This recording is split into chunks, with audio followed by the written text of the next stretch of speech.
जय श्री हरि। मैं हूँ नीरू शर्मा। आस्था और उपाय में आज हम करने जा रहे हैं पुरुषोत्तम मास का तीसरा अध्याय। सोचिए, अगर पूरे ब्रह्मांड में आपको हर कोई दुत्कार दे, आपका नाम सुनते ही लोग मुंह फेर ले और आपको अपवित्र मानकर छोड़ दे, तो आपके दिल पर क्या गुजरेगी। ऐसा ही कुछ हुआ था एक महीने के साथ, जिसे इंसानों ने तो छोड़िए, देवी देवताओं और पितरों तक ने अपनाने से मना कर दिया था।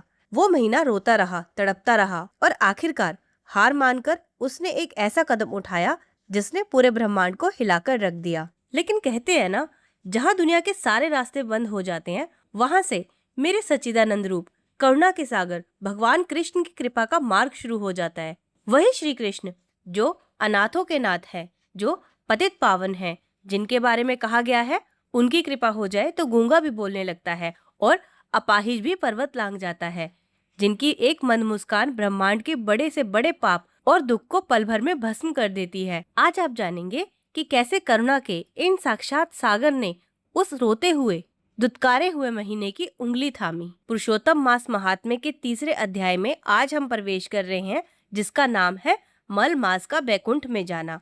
रोता हुआ, अपमान की आग में जलता हुआ मल मास जब बैकुंठ के द्वार पर पहुंचा तो वहां पर क्या हुआ।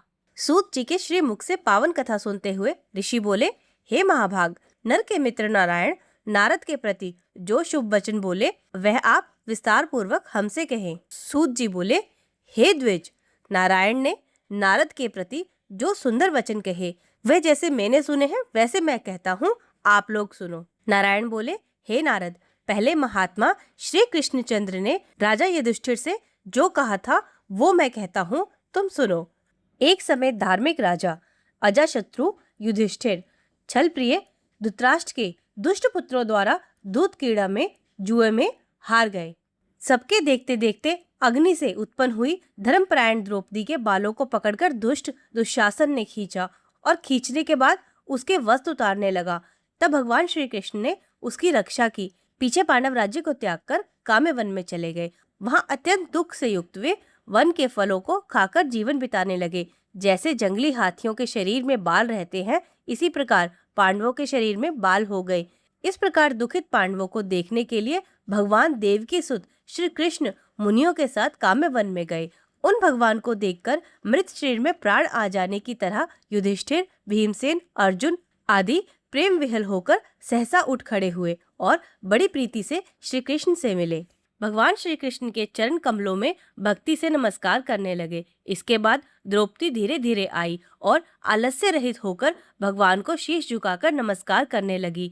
भगवान श्री कृष्ण ने उन दुखित पांडवों को रूरु मृग के चर्म के वस्त्र पहने देखा। पांडवों के समस्त शरीर में धूली लगी हुई थी, रूखा शरीर था, चारों तरफ बाल बिखरे हुए थे। उसी प्रकार द्रौपदी को भी दुर्बल शरीर वाली और दुखों से घिरी हुई देखा। इस तरह दुखित पांडवों को देखकर अत्यंत दुखी भक्त वत्सल भगवान धृतराष्ट्र के पुत्रों को जला देने की इच्छा से उन पर क्रोधित हुए। विश्व के आत्मा जो घूर कर देखने लगे, करोड़ों काल के कराल मुख की तरह मुख वाले धधकती हुई प्रलय की अग्नि के समान उठे हुए, ओंठों को दांत के नीचे जोर से दबाकर तीनों लोकों को जला देने की तरह लग रहे थे। जैसे श्री सीता जी के वियोग से संतप्त भगवान रामचंद्र को रावण पर जैसा क्रोध आया था, उसी प्रकार से क्रोधित भगवान को देखकर कांपते हुए अर्जुन श्री कृष्ण को प्रसन्न करने के लिए द्रौपदी, धर्मराज तथा और लोगों से भी अनुमोदित होकर शीघ्र ही हाथ जोड़कर उनकी स्तुति करने लगे।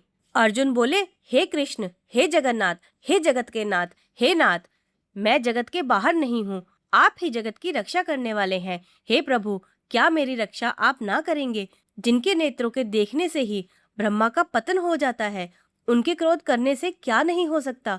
यह कौन जानता है कि क्रोध से संसार का पालन प्रलय हो जाता है। संपूर्ण तत्व को जानने वाले के कारण वेद और वेदांग के बीच के चित आप साक्षात कृष्ण हैं। मैं आपकी वंदना करता हूँ, आप ईश्वर हैं। इस चराचरात्मक संसार को आपने उत्पन्न किया है, सर्व मंगल के मंगल हैं और सनातन के बीज रूप हैं। इसलिए एक जने के अपराध से आपके बनाए समस्त विश्व का आप नाश कैसे करेंगे?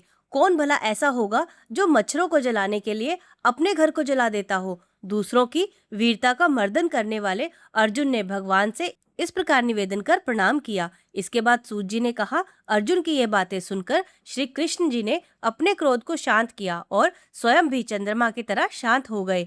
इस प्रकार भगवान को शांत देखकर पांडव भय से मुक्त होकर प्रेम से प्रसन्न मुख एवं प्रेम विहल हुए। सभी ने भगवान को प्रणाम किया और जंगली कंदमूल फल आदि से उनकी पूजा की। फिर श्री नारायण भगवान बोले, तब शरण में जाने वाले भक्तों के ऊपर कृपा करने वाले श्री कृष्ण को प्रसन्न जान विशेष प्रेम से भरे हुए नम्र अर्जुन ने उन्हें बारंबार नमस्कार किया और जो प्रश्न आपने हमें किया है वही प्रश्न उन्होंने श्री कृष्ण से किया। इस प्रकार अर्जुन का प्रश्न सुनकर क्षण मात्र मन में सोचकर अपने सुहाद्र पांडवों को और व्रत को धारण करती हुई द्रौपदी को आश्वासन देते हुए वक्ताओं में श्रेष्ठ श्री कृष्ण पांडवों से हितकर वचन बोले। श्री कृष्ण बोले, हे राजन, हे महाभाग, हे विभव, अब मेरे वचन सुनो। आपने ये प्रश्न अपूर्व किया है, आपको उत्तर देने में मुझे उत्साह हो रहा है। इस प्रश्न का उत्तर गुप्त से भी गुप्त है, ऋषियों को भी नहीं विदित है। फिर भी हे अर्जुन, मित्र के नाते अथवा तुम हमारे भक्त हो, इस कारण से हम कहते हैं, हे सुब्रत, वह जो उत्तर है वह अति उग्र है, अतः क्रम से सुनो। चैत्रादि जो 12 मास, निमेष, महीने के दोनों पक्ष, घड़ियां, पहर, त्रिपहर, 6 ऋतुएं, मुहूर्त, दक्षिणायन और उत्तरायण, वर्ष चारों युग, इसी प्रकार प्रार्थ तक जो काल है, यह सब और नदी, समुद्र, तालाब, कुएं, बावली, घड़ियां, स्तोत्र, लता, औषधियां, वृक्ष, बांस आदि के पेड़, वन की औषधियां, नगर, गांव, पर्वत, पुरियां, यह सब मूर्ति वाले हैं और अपने गुणों से पूजे जाते हैं। इसमें ऐसा कोई अपूर्व व्यक्ति नहीं है जो अपने अधिष्ठाता देवता के बिना रहता हो। अपने अपने अधिकार में पूजे जाने वाले यह सभी फल को देने वाले हैं। अपने अपने अधिष्ठाता देवता के योग के महात्म्य से यह सब भाग्यवान हैं। हे पांडुनंदन, एक समय अधिक मास उत्पन्न हुआ।